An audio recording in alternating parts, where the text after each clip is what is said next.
Alors, cette vidéo pour vous présenter donc mon activité de chambre d'hôte et la rénovation de ma maison que j'ai achetée en 2003. Pour ceux que ça intéresserait, je mettrai des liens pour l'activité de chambre d'hôte et éventuellement ce que je ferai, c'est que j'en ferai une autre avec les conseils que je pourrais apporter. L'activité perdure aujourd'hui, donc c'est une activité que j'ai créée il y a 15 ans, donc je suis quand même très fière qu'elle perdure aujourd'hui. Quand vous cliquez sur le lien du nom de ma maison, enfin en tout cas de nom de l'activité, j'avais changé de nom en fait, de nom de domaine parce que la maison s'appelait le Mas de la Calade. C'était une maison très ancienne, 1753, donc le nom était d'origine.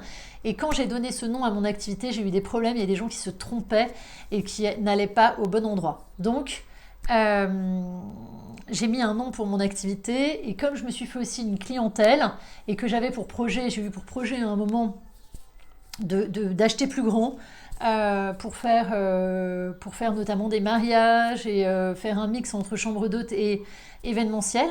Le château d'Alferrand, en fait, à côté de chez moi, louait le week-end pour des mariages et c'était très très lucratif. Donc du coup, on a acheté cette maison en 2003. En 3 semaines, on a tout cassé. On a cassé tout l'intérieur, tout ce qu'il y avait. On a tout cassé et le problème c'est que à l'époque, alors la maison quand je l'ai achetée, vous voyez les plafonds plats, enfin j'étais toute jeune avec mon fils, hein, c'est rigolo, avec les papiers peints à l'ancienne. Les plafonds plats, donc on a cassé les plafonds, on a décrouté, on a trouvé des merveilles parce qu'on a trouvé des poutres, on a décrouté entre les petits bois triangulaires pour replâtrer ensuite, tout brosser à la brosse métallique, ça c'est l'enfer. Ça c'est l'horreur pour celui qui le fait. Une petite pensée pour Gérard qui nous avait aidé à ce moment-là. On a cassé tous les sols pour remettre à niveau, pouvoir faire passer les gaines, l'électricité, la plomberie. C'était un gros coup de cœur. Quand j'ai vu cette maison, je me suis dit, c'est la maison de mes rêves. Et je l'ai vue finie. Et je comprends aujourd'hui quand on vous dit qu'il faut visualiser à quel point c'est important. Alors, je vivais dedans. Et à l'époque, j'avais donc mon fils de 3 ans et je suis tombée enceinte de mon deuxième fils. Et mon mari était marin, donc il partait à l'époque 3 semaines. Et après, il rentrait 3 semaines à la maison. Et le truc, c'est qu'on a fait l'erreur comme des jeunes, on a commandé les matériaux. Et j'ai toujours tendance à penser que les choses vont être plus rapides. Et c'était pas, c'était pas tout à fait le cas. Et on a commandé tous les matériaux, donc des bacs à douche en travertin, le carrelage, la terre cuite pour les sols. On avait commandé plein de choses et on s'est toutes donc fait livrer sur le terrain. Sauf qu'après, je voulais pas quitter ma maison parce que je me suis dit je veux pas tout me faire voler en une nuit. Comme il y a eu des maçons, j'ai changé d'équipe. J'ai tout géré. Donc les plans, j'ai géré les travaux, j'ai choisi mes artisans, j'ai choisi mon plâtrier que j'adore d'ailleurs, que j'aime toujours autant, qui travaille maintenant pour une copine qui lui fait ses petits travaux, donc j'ai l'occasion de le croiser. Ça, c'était il y a 15 ans, vous imaginez un peu. Il m'avait ramené un chauffage au bout de 6 mois, parce qu'il m'a dit tu vas finir par tomber malade. J'avais pas d'eau, pas d'électricité et pas de fenêtre. Et au mois d'octobre, ça a commencé à vraiment cailler. Et là, il m'a ramené un chauffage pour que je puisse le mettre dans la cuisine. Mon mari était parti, il est parti naviguer. Et quand il est rentré, j'ai été hospitalisée 15 jours parce que j'étais enceinte et j'avais des contractions, j'allais accoucher. À 6 mois et demi, ce qui n'est pas recommandé. Donc voilà, pour vous dire un petit peu l'histoire. Donc on a fait tous ces travaux, donc les toitures, j'allais jusqu'à choisir mes tuiles, la couleur de mes tuiles à la Simc en face. Je passais ma vie dans ce magasin de matériaux en leur demandant des conseils, voilà. Et puis, bien sûr, est arrivé le moment où on n'a plus d'argent pour rénover, parce que moi, à l'époque, je travaillais pas, donc j'avais mon deuxième enfant qui allait naître, j'étais en train de faire un doc de psycho à l'université de Nice, que j'ai validé quand même, et que j'ai eu avec mention assez bien. Mais mon mari m'a dit, voilà, au deuxième enfant, et je tombe de mon troisième enfant juste après la naissance de mon fils, du milieu.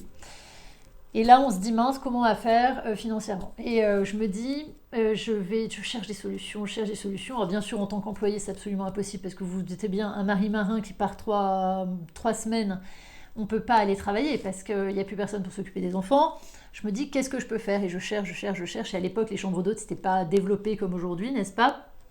Et je me dis, je vais essayer de faire chambre d'hôte, sachant que moi, je déteste ce concept. Les gens n'ont pas détesté chez moi, mais moi, je déteste le concept. Et je détestais le concept. J'adore aller à l'hôtel, bon bref.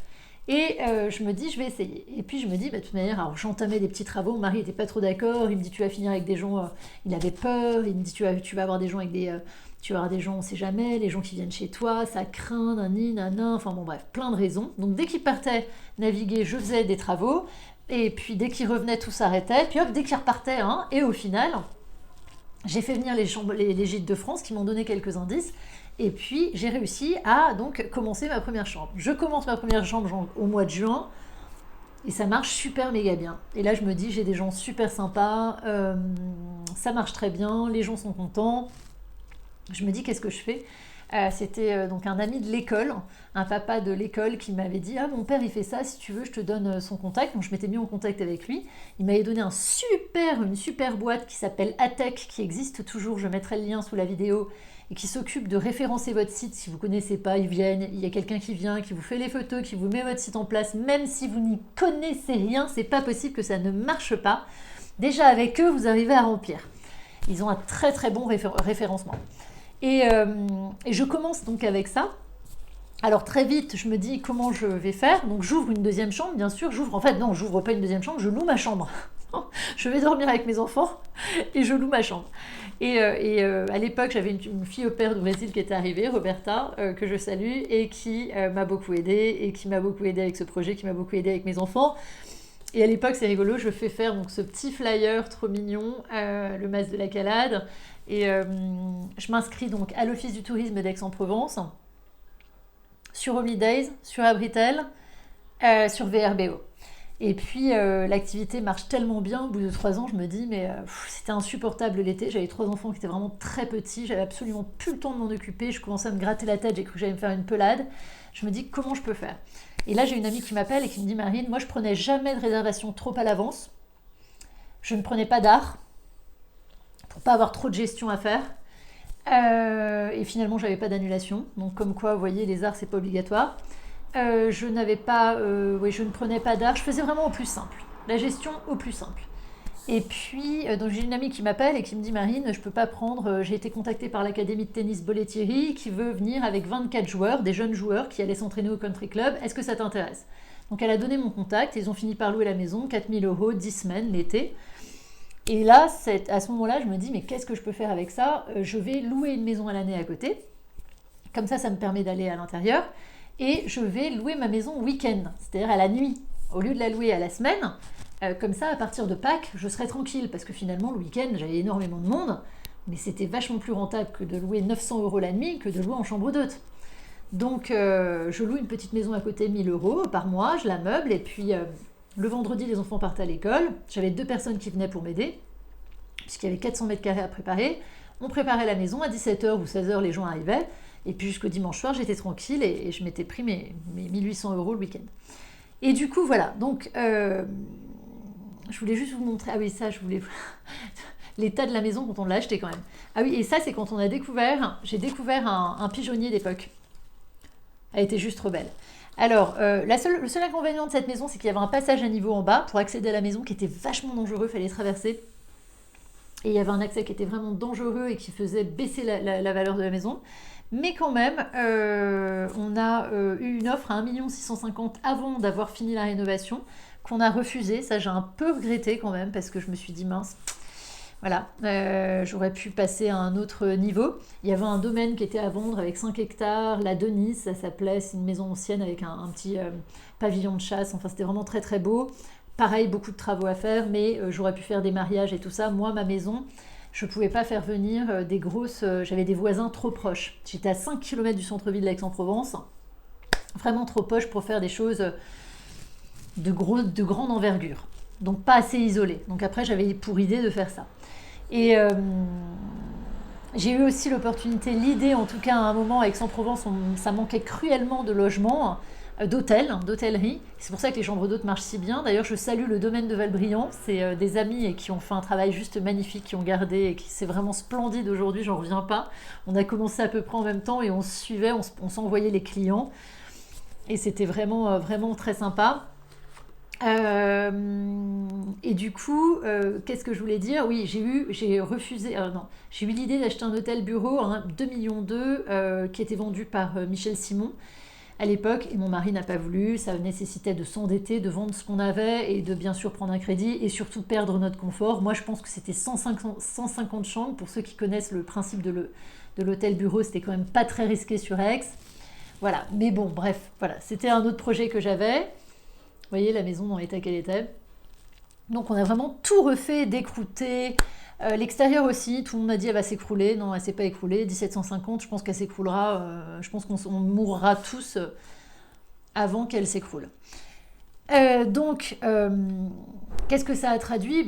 Mes solutions, ma capacité à trouver des solutions, puisque des enfants en bas âge, pas d'argent, un mari marin, voilà, donc j'ai ouvert une activité. Mon investissement, j'ai ouvert cette activité, j'ai pas lâché, je rigolais avec ma fille parce que je lui disais que j'allais à l'office du tourisme le lundi, j'allais acheter des petits gâteaux pour les filles de l'office du tourisme de la centrale de réservation. Je m'étais fait de copine avec elles et je leur disais si la semaine j'ai des trous, je les libérais en fait sur la centrale et hop, eux ils m'envoyaient des clients. Donc je faisais ça. Après, ma capacité à trouver une autre solution quand c'est devenu un peu trop, à louer à la semaine, à louer à la nuit. Avoir d'autres idées parce qu'après ça aurait pu carrément faire cette histoire d'hôtel bureau, c'est vrai que c'était quand même c'était une super opportunité. J'ai changé le nom de mon activité, j'ai très vite compris qu'il fallait que je donne un nom à mon activité parce que j'avais une super belle clientèle et je me suis dit si je bouge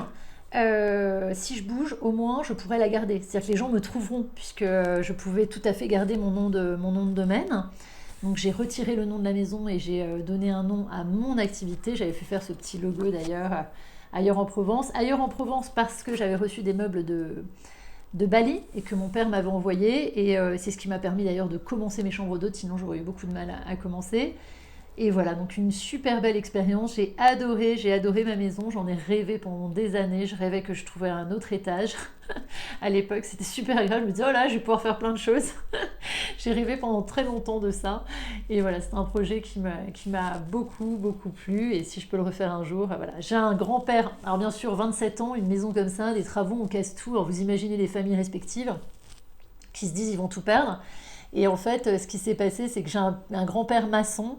Mon père est artiste peintre, il m'a emmené sur des chantiers toute ma vie, des chantiers magnifiques, des maisons à Saint-Jean-Cap-Ferrat énormes et tout, mais je pense que du coup j'ai quand même emmagasiné des capacités, je vois l'espace, j'ai vu ma maison finie, elle était exactement comme, elle a fini par être exactement comme je l'avais imaginé au départ, et j'ai les proportions, je sais où mettre les pièces pour que ce soit logique, puisque là on a tout refait, donc plomberie, électricité, assainissement, construit la piscine.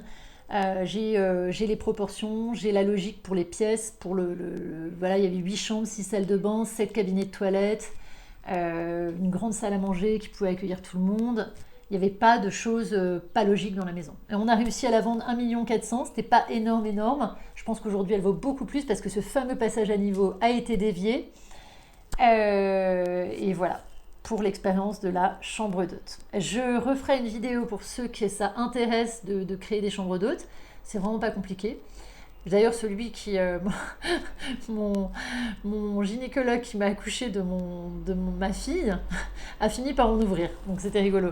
Mais c'est pas compliqué et c'est vraiment... Aujourd'hui, il y a vraiment tous les outils pour que ça marche très très bien, très très vite.